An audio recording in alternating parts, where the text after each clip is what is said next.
আলাইকুম everyone, welcome back to my Friday special blog. তো আজকের ব্লগটা শুরু করছি রাত থেকেই। এখন এই যে এখানে আমাদের বাসায় ইলিশ মাছ নিয়ে আসা হয়েছে। কালকে বাসায় কিছু মেহমান আসবে, সে উপলক্ষে বাসায় অনেক কিছু রান্না হবে, তো আপনাদের সাথে আমি শেয়ার করব সব কিছু। এই যে মিঠুকে একটু দেখে নিন, আমার ব্লগে মিঠুকে না দেখাইলে তো আমার ব্লগই পূরণ হয় না। সে দুনিয়ার সবচেয়ে কিউট বাচ্চা। তো পরের দিন সকালে ঘুম থেকে উঠে প্রথমে রান্নাঘরে চলে গেলাম চা বানাইতে। তো আমার চা বানানো অনেক ইজি, জাস্ট চা পাতি আর গরম পানি ঢেলে দিয়ে আমি চা আসলে খেয়ে ফেলি। প্রতিদিন আমি দুধ চা খাই না, এটা খুবই একটা আনহেলদি অভ্যাস। তো তারপর এখানে মেহমানদের জন্য রান্নাবান্না হচ্ছিল, ডিম আর ডিমের কোরমা, আর এখানে গরু মাংস টাম্মু রান্না করবে, আর আমাকে বলছিল নুডলসটা রান্না করে দিতে। তো এজন্য আসলে প্রথমে নুডলসটা ভালো করে সিদ্ধ করে নিলাম। তারপর এর মধ্যে পেঁয়াজ কাঁচামরিচ দিয়ে যেভাবে আসলে নর্মালি নুডলস রান্না করা হয় ওইভাবেই সুন্দর করে আসলে রান্না করে নিলাম। নুডলস রান্নার সময় ডিমটা আসলে আমি স্ক্রাম্বল এগ করে দিতে পছন্দ করি, এই জন্য ডিমের ফ্লেভারটা আমার মনে হয় যে ভালো আসে। নুডলস রান্নার সময় একটা জিনিস আমি অবশ্যই ইউজ করি, সেটা হচ্ছে সয়া সস। তো তারপরে রান্না শেষে মেহমানদের আসার আগে আমি নুডলস খেয়ে আমার সকালের নাস্তাটা শেষ করে নিলাম। দেখছেন, ভিডিওতে নিতে চাইলে তার দামটা অনেক বেড়ে যায়। এখন সে বড়লোক বিলু হয়ে গিয়েছে। কত সুন্দর চেহারা মিঠু তোমার। তোমার চেহারা দেখে আমি মুগ্ধ।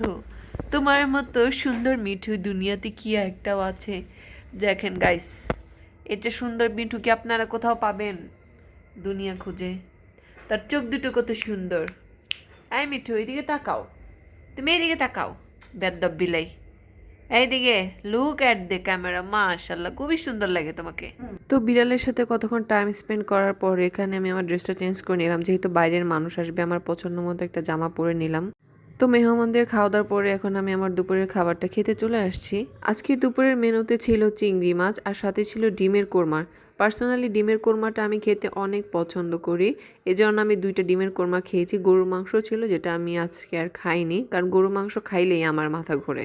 মানে আর কার কার এই প্রবলেমটা আছে সেটা আমাকে জানাতে পারো। তো তারপরে দুপুরে এখানে খাওয়া দাওয়া শেষ করে একটু মিষ্টি খেয়ে নিলাম। এখানে ছিল দই আর ছানার মিষ্টি। ছানার মিষ্টিটা অনেক মজার ছিল গাইস। তো দুপুরে খাওয়া দাওয়ার পরে আমরা সবাই মিলে একটু ছাদে চলে গেলাম। আমাদের ছাদে সারা বছরই এই ফুলটা ফুটে থাকে, এটা লাল লাল ফুল, এটার নাম আসলে আমি জানি না। তো তারপরে দেখলাম আমাদের পাশের বাসার আন্টিরা খুবই সুন্দর গাঁদা ফুল আসলে রোপণ করেছে। শীতের দিনে এই জিনিসটা আমার কাছে অনেক ভালো লাগে, যে নানা রকমের ফুল, আর মানে অনেক রিফ্রেশিং লাগে ব্যাপারটা। এটা হচ্ছে নয়নতারা, যেটা আসলে সারা বছরই পাওয়া যায়, মানে আমাদের ছাদে তো থাকেই। কে কে পাটি বানাইতে পারো আমাকে কমেন্ট করে জানাবা। তারপরে আমাদের ছাদে এগুলা হলুদ আর লাল কালারের কিছু ফুল ছিল, এগুলো আমরা ছিঁড়ে নিচ্ছিলাম। আসলে ছাদের এত সুন্দর রোদ ছিল যে আসলে আসতে ইচ্ছা করছিল না। তো বাসায় আসার পরে চিনি, কফি আর রোজ ওয়াটার দিয়ে একটা স্ক্রাব বানিয়ে নিলাম, স্কিন কেয়ার করলাম। তো thanks for watching my video. এই ছিল আমার ভিডিও। তো যারা যারা আসলে আমার ভিডিও দেখছো, আমার চ্যানেলটা সাবস্ক্রাইব এবং লাইক করতে ভুলবে না। Thank you.